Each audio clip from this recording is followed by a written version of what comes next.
जय गुरुदेव साथियों। समाज ही सबसे बड़ा गुरु होता है। समाज में भी कई समाज होते हैं। जैसे हमारा जाति समाज है, ऐसे ही हमारा जो आजीविका का साधन है वहाँ भी हमारा एक समाज तैयार होता है। हमारे जो इष्ट मित्र हैं वह मित्रों का एक समाज होता है।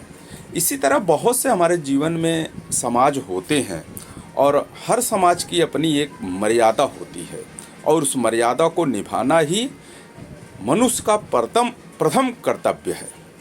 साथियों, मैं मुंबई कर ऑटो ड्राइवर, मुंबई जन की सेवा में तत्पर रहता हूँ और इस ऑटो के क्षेत्र में हमारे बहुत से ऑटो वाले भाई हैं, तो हमारा भी एक समाज है और इस समाज से बहुत कुछ हमें सीखने को मिलता है, अनुभव, और इन्हीं से सीख के आज हम मास्टर होते हैं। जैसे कि उदाहरण एक देता हूँ, जब हम शुरुआत में गाड़ी सीखते हैं, खरीदते हैं, चलाने के लिए रोड पे निकलते हैं तो हमें रास्ता नहीं पता होता है, तो हम एक ऑटो वाले भाई से पूछते हैं, भाई मुझे ऐसा ऐसा यहाँ जाता है, तो अगला बड़े प्यार से आपको मार्गदर्शन बहुत बढ़िया करता है। ये मैं अपना निजी अनुभव बताता हूँ। इसीलिए तो मैं कहता हूँ समाज ही गुरु है। इसीलिए हमने प्रथम जय गुरुदेव का जो संबोधन किए हैं, इसका तात्पर्य यही है। साथियों, पहले तो ठीक था, लेकिन ये विगत 2-2.5 वर्ष पहले जो ये कोरोना महामारी अपने भारत में अपना पैर पसारी है, उससे उत्पन्न जो सरकार है, जो हमारे डॉक्टर हैं, उस बीमारी से इतने घबरा कर एक गाइडलाइन जारी की है। उनका कहना यह छुआछूत की बीमारी है, व्यक्ति से व्यक्ति में ट्रांसफ़र होती है, इसलिए सोशल डिस्टेंसिंग अनिवार्य है। और एक सरकारी गाइडलाइन होने की वजह से और एक हम अच्छे नागरिक होने की वजह से हम अपनी सरकार पर पूरा यकीन करते हुए और इस गाइडलाइन का बहुत अच्छे से पालन भी करते हुए और सभी सरकारी संस्थाएं जो भी लगी थी उस समय, बहुत अच्छा लगता है। और उसमें हमारा जो यह ऑटो ड्राइवर की जो टीम है, हमारा ऑटो जो संगठन है, यह सब इस चीज़ में कंधे से कंधा मिलाकर, मरीज हैं, बुज़ुर्ग हैं, बच्चे हैं, महिलाएं हैं, किसी को खाना पहुंचाना है, तमाम तरह की सुविधाओं के लिए 24 घंटा हम भी मैदान में थे। इस महामारी में जन सेवा के क्षेत्र में हम भी पूरा अपना योगदान हमारे ऑटो भाई वाले दिए हैं, टैक्सी वाले भाई दिए हैं। साथियों, एक अनुभव आपसे मैं शेयर करूंगा। मुझे तकरीबन 8 से 10 साल हो गया है इस व्यवसाय में आके, जो जनता की सेवा करना।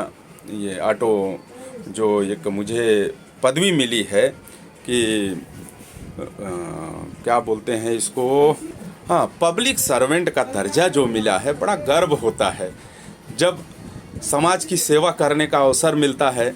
यकीन मानो, मैं जितने भी पैसेंजर बैठाता हूँ, मैं किसी को ना नहीं बोलता हूँ। जब बैठने के बाद पैसेंजर हमारा उतरता है, तो जब वह पैसा भी देता है, साथ में जब थैंक यू बोलता है, तो इतना गर्व होता है इस पैसे से कि अब हम क्या बताएं। साथियों, ऑटो और टैक्सी ड्राइवर के साथ साथ मैं उन सभी भाइयों को सैल्यूट करता हूं कि आज अगर यह दुनिया गतिमान है तो इसमें सबसे बड़ा योगदान हमारे ड्राइवर भाइयों का है।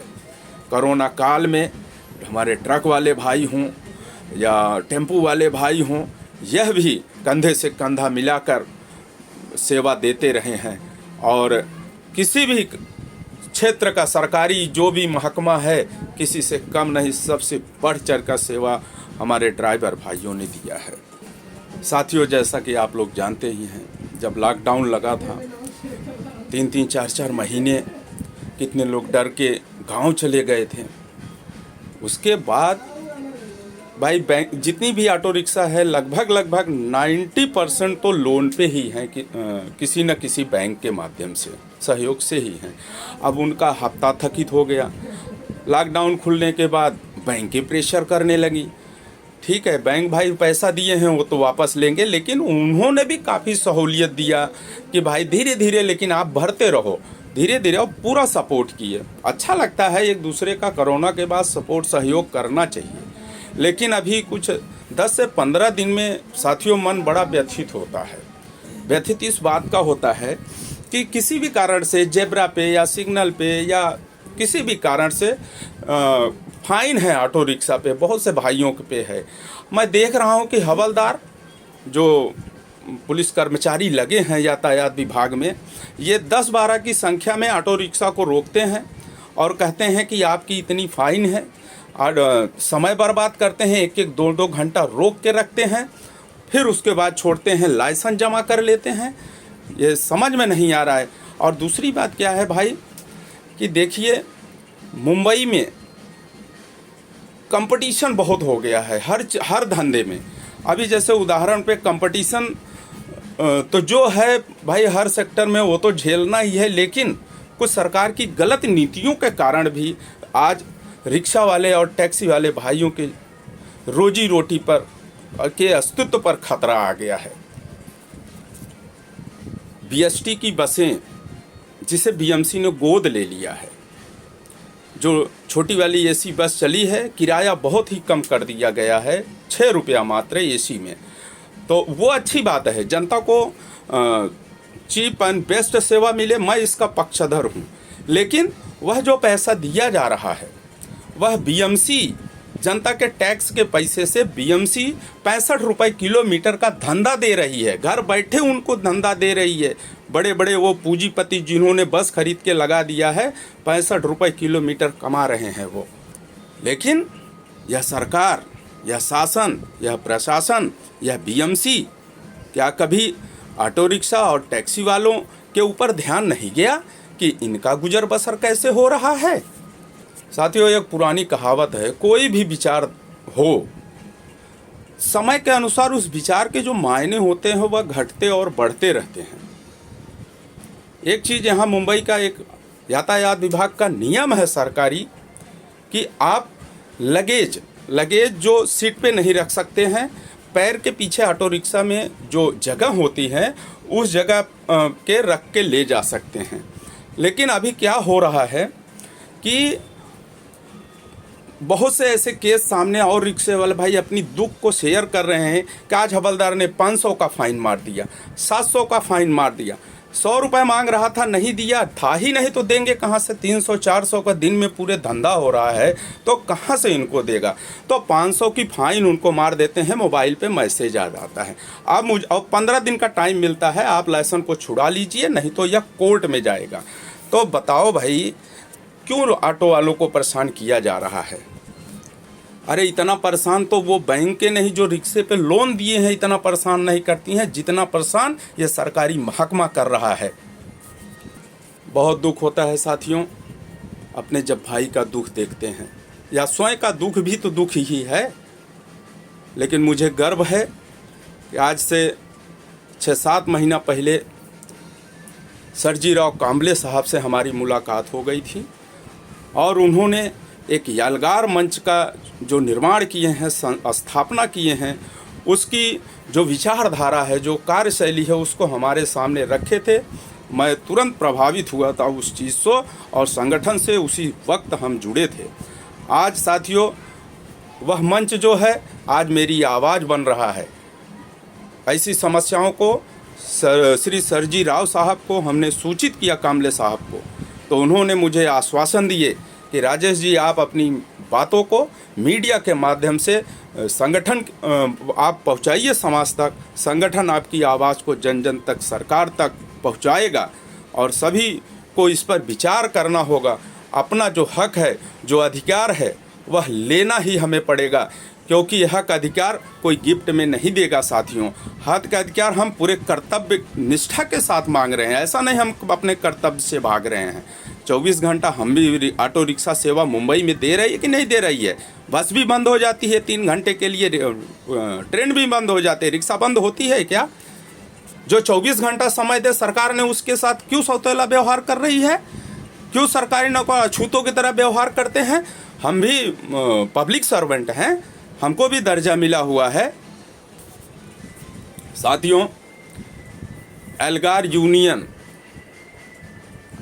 यकीन मानिए, एक बार आप सर्जीराव कांबले साहब से आप बात करिए, उनकी बातें आपको दिल के छुएगी, आपको सच्चाई नज़र आएगी और वह दृढ़ संकल्प हैं अपने दलित, मजदूर, जितने भी या संगठित क्षेत्र से रोजी रोटी से जुड़े व्यक्ति हैं, सबका मसीहा के रूप में साथ देने के लिए वो सदैव तत्पर रहते हैं।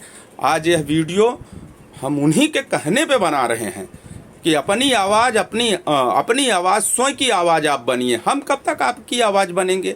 जब तक आप स्वयं की आवाज़ नहीं बनोगे। और आपको यह गौरवशाली एक यलगार का मंच जो मिला है, आप यलगार करिए, पहल करिए, अपनी बातों को रखिए सभ्य भाषा में, मर्यादा में, अपने हक अधिकार के साथ, अपने जो कर्तव्य हैं एक अच्छे नागरिक के, उस व्यवहार के साथ, पूरी निष्ठा के साथ।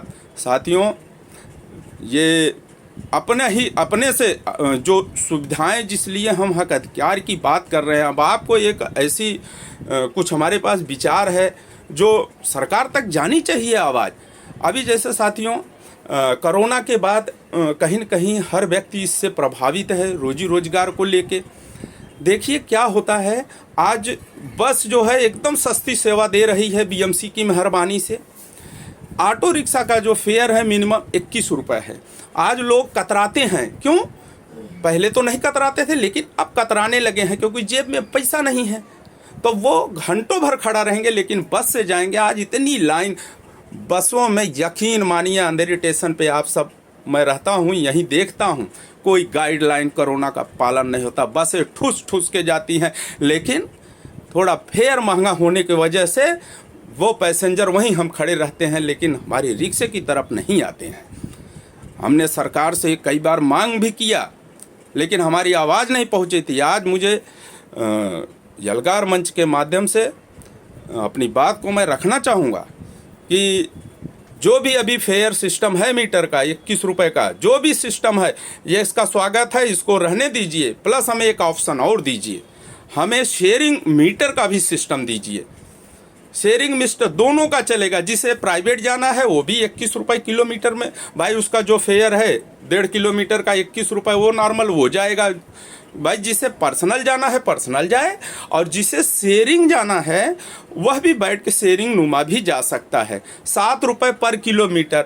अगर हम जो सिंगल व्यक्ति जाता है 21 रुपये देता है, अगर उसको तिहावा देना पड़े तो वो भी रिक्शे की तरफ बढ़ेगा। ऐसी सुविधाएं होने से सरकार का भी बोझ कम होगा, कोरोना गाइडलाइन का भी पालन होगा, और जनता के समय की भी बचत होगी। क्योंकि बड़ी बड़ी जो बसें होती हैं ट्रैफिक में अटकती हैं, और जो कर्मचारी होते हैं सुबह सुबह ऑफिस जाते हैं, अपने काम पे जाते हैं, उनको पहुंचने में लेट होता है। और इसका प्रमाण बता रहा हूँ, पैसेंजर बैठने के बाद बोलता है भैया जी लेट हो गए, बस की लाइन में थे, बस नहीं आई, प्लीज़ लेट हो गए हैं, फास्ट चलिए। तो प्रेशर वो हम सबको झेलना पड़ता है।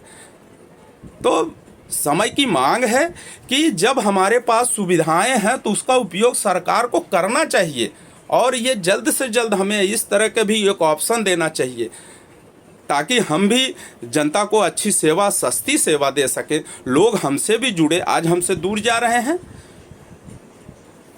मैं आदरणीय श्री सर्जीराव साहब कांबले जी से निवेदन करूंगा कतरबद्ध कि आप एक ऑटो वाले की जनभावना को, के विचारों के मांग को समझिए और इसको ऊपर तक पहुंचाइए। क्योंकि आज हमें खड़ा होना होगा, आपको खड़ा होना होगा संगठन रिक्शे वालों के साथ, क्योंकि परिस्थितियां बहुत ही विषम चल रही हैं। धन्यवाद। और सबसे एक बार कहता हूँ, अब अपने हक और अधिकार के लिए यलगार करिए। जय यलगार।